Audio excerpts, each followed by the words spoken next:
Alright, it's time for part 2 of the Dell Dimension 5150 video. As you can see, I pulled out my bag of RAM. That's all PC-133 there. And it turns out I've got quite a bit more than I thought. That is a 512 meg Dell official part right there. There's a 1 gig. There's some DDR. I'm probably going to upgrade the current stream encoding PC while I'm at it. While I've got this stuff out. There's a pair of 1 gigabyte, these won't work, these are fully buffered modules. Came out of a Xeon workstation that I parted out some years ago. Got a whole mess. There's 5 256 megabyte modules there, and they're all PC2 3200, which is really slow for PC2, or DDR2 as it's known, but check this out. I've got a pair of Kingston, I believe these are value RAM modules, but I'm not sure. Check that out, 2 gigs. So I could put 4 more gigs in here and have 5 gigs. Not that it will matter, because my goal, of course, is to run Windows XP, which is only going to see 3.5 or even 3 gigs. But, hey, future-proofing. If I put a 64-bit operating system on here, there's 5 gigs. Maybe, if it actually supports that. I'm not sure. I might just limit it to 2 and do something else with what I've got in here and use use what I have in here now, or what is in here now, as future expansion for some other system. Well, I thought I had a sound card, but I looked through my box, and apparently I no longer have that sound card. I'm not quite sure what I did with it, because it was a really nice sound card. I wouldn't have tossed it, or left it, or anything like that. Maybe I did leave it, I'm not sure. Either way, as you can see, we got 2 more RAM slots there. I will be populating those, and I'm also going to be populating the floppy drive area with an actual floppy drive, because as you know, real computers have got floppy drives. This one does not have a PS2 port though. I'm actually looking for the floppy connection, and apparently it doesn't have that either, so I'm gonna have to find my adapter that I have. That is interesting. This thing doesn't have a lot of stuff, and in fact, one of the other things that it doesn't have, so I'm looking around here, one of the other things it does not have is the PS2 debug header populated, so I cannot add that extra, what is that, little adapter at the back for the serial and PS2 ports. That's really unfortunate, but I guess such is the way that things go with consumer grade stuff. I think that the floppy connection is supposed to, oh wait a minute, nope, I found it, it's right here. There we go, so I won't have to find an adapter, that's good. In case you're wondering how to put in your own floppy drive, or a CD-ROM for that matter, you can see that our slot blanks here, or I guess they're not slot blanks, but our blanks come with screws. You need to use these screws because they actually need to have space in between them and the drive itself in order to fit into this quick release system. If you don't have those, you can use normal screws. You just have to make sure that you remember to keep in mind that you need to have that space in there. And my freaking camera has come unplugged here, so I'm going to have to deal with that. So we've got that. I think I have the screws in the right place. We can put our, well, maybe we can't put our drive in because this stuff is in the way. There's too much junk going on right now. I've got way too much stuff. Should be able to simply slide it in like so.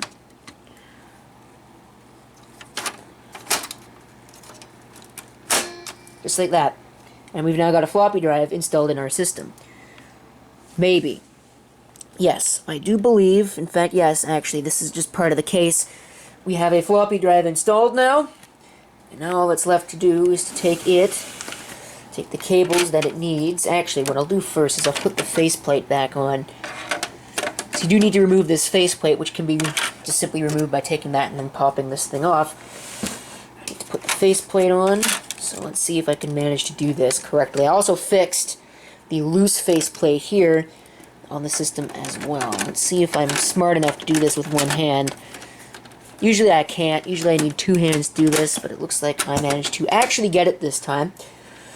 There are lights behind this, in case you're wondering. That's why it's there.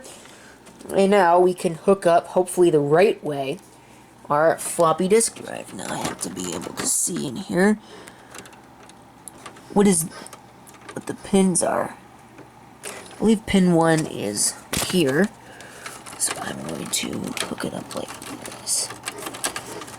Hooking up these ribbon cables is one of the reasons why I'm glad that SATA is around now. I can't see what I'm doing. I thought I'm hooking it. Yeah, I'm hooking it up correctly. It's just not going in. Probably because there's a pin missing on this cable. And I need a cable that's not missing the pin. That is interesting. This floppy drive is not keyed. At least as far as I can tell, it's not keyed, because it's got the hole there, but there's a pin where the missing pin is on this cable. So let me find another floppy cable, and we'll see what I can do with that. Alright, unfortunately I'm going to have to wreck the airflow in this case, because this cable will not fit. Hopefully I'm not going to burn something up by trying this. Let's see. Where does the pin 0 go on this cable? Alright, pin 0 goes there. It's on the left side, right side. So you can pull that out of here. Maybe. It doesn't get stuck in the RAM slot. And we will take pin 0 on this cable, which is marked, I believe. Yes, it's marked. And plug it in right there. So that's going to wreck the airflow a bit. I can't use this because it'll cause these bits here to be exposed. This is actually a really old cable. So it's dual floppy, and it's also got support for 5 1/4 inch. You know, if I were feeling real... I don't have one, though. It'd be really cool if I had a 5 1/4 inch floppy disk drive. Maybe I do. But if I put a 5 1/4 inch floppy disk drive in here, wouldn't that just be something? Alright, so let's cable up it with regards to power. Cable it up with regards to power. Like that. And now we should be ready to go. Oh yes, one thing that I need to do is get the RAM upgrade in place. I hope I don't smoke anything with this, but we'll see what happens. Now I should probably also point out, all of this stuff here was going to get thrown away.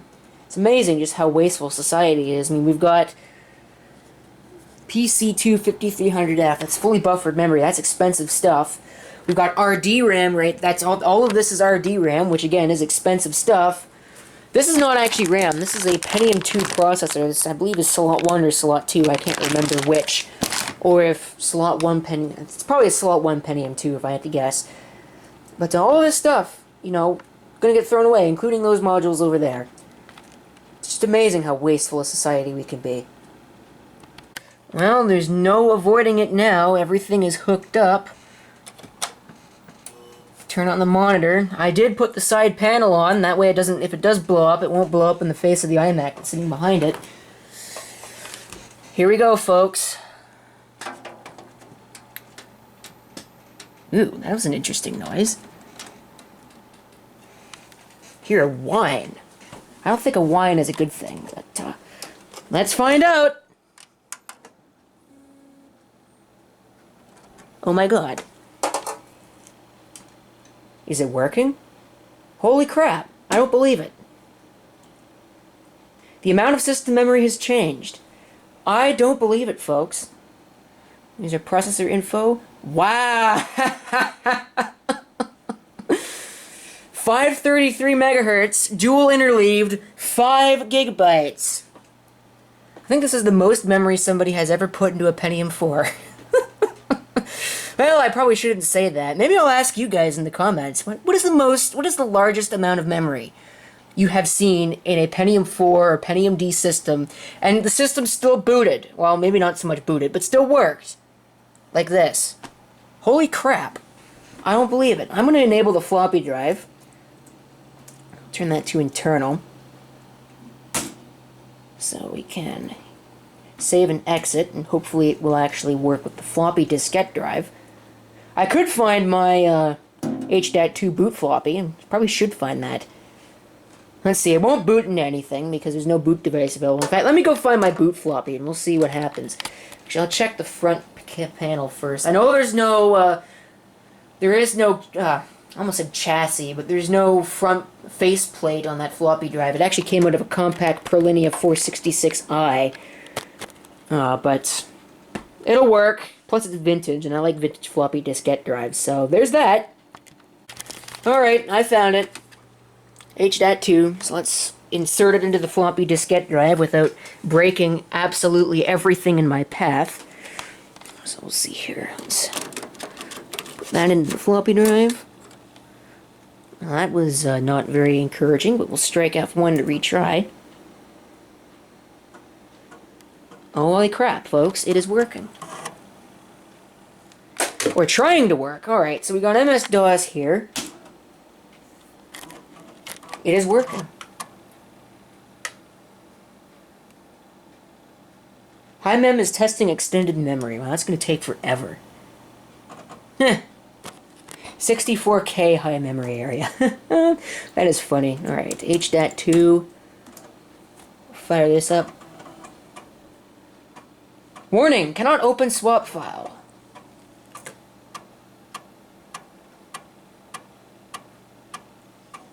You know, I should try and install MS-DOS on this. I wonder what it would do, MS-DOS would do with 5 gigs of RAM. Alright, what have we got here? We got a floppy drive, we still got the Sony DVD-RW. Security is apparently frozen on this drive, but that makes sense considering it is... Right. Yeah, it does work. Everything is there. Alright, so let me actually test this. We'll go to Device Tests. Check Medium. Alright. So we'll detect bad sectors with that, and we'll see what happens. We'll see what we come across. It appears to work, though. We're going back in time. Alright, 1.47 megabytes. Looks like it worked without error. Yep. Time to get a boot CD for Windows. Alright, got my Windows XP CD in. So I'm going to take the floppy diskette out. Just put it up here for now. And we will Control-Alt-Delete. 3-finger salute. What we should get, it should boot off of the CD automatically. Because there's nothing in... There's nothing on the hard drive, and there's nothing in the floppy drive, and there's nothing else for it to boot off of, so... Alright, here we go. Yeah, Windows XP setup. Should come up in no time, hopefully. Here we go. And the camera won't focus. That is very, very nice. I'll have to see if I can use the product key on the top of the machine, otherwise... I know I have it, I don't know where I put it. So we'll have to find out.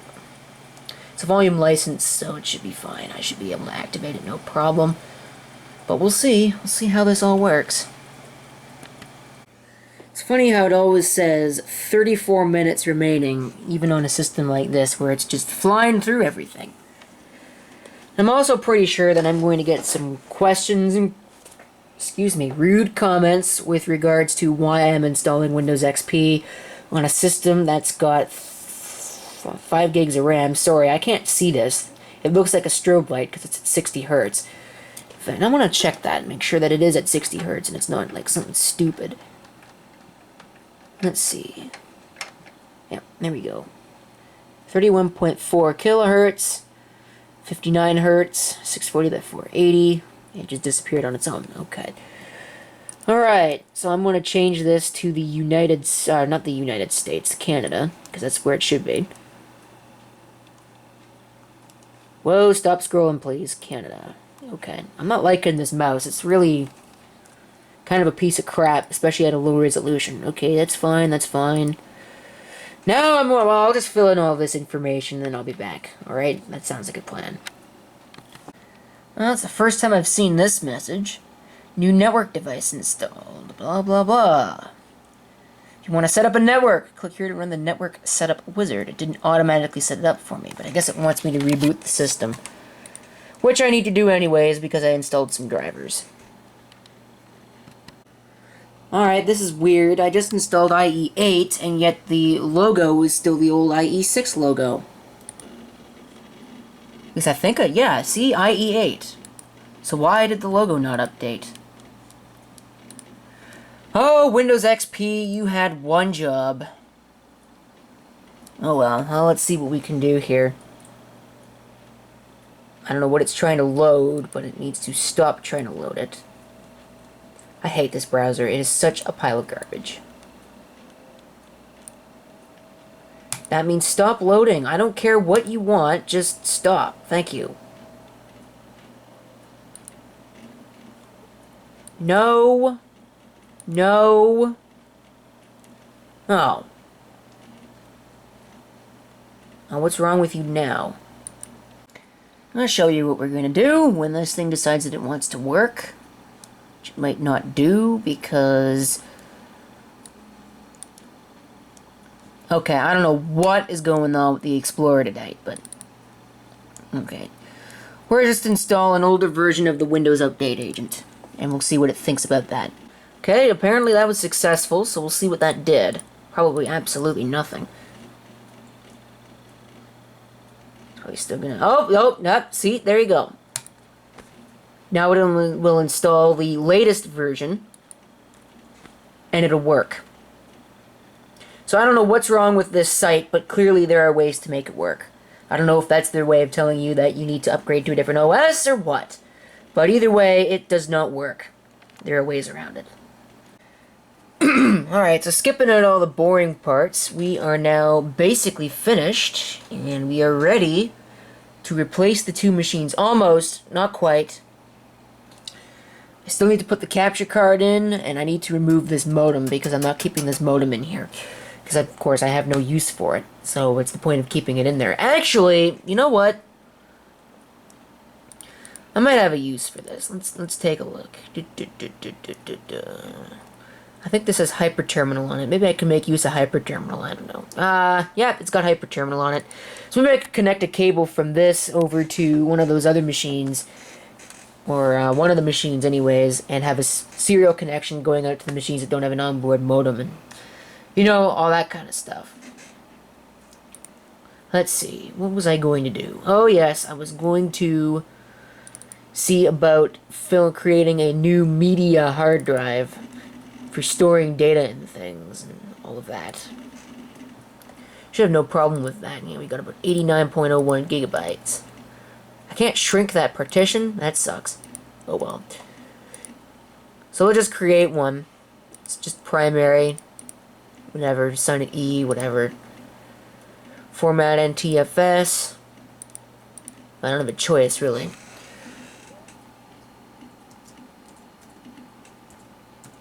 Call it media. Media 2. Perform a quick format, sure. I don't need to perform a long format because that'll be a huge drag format.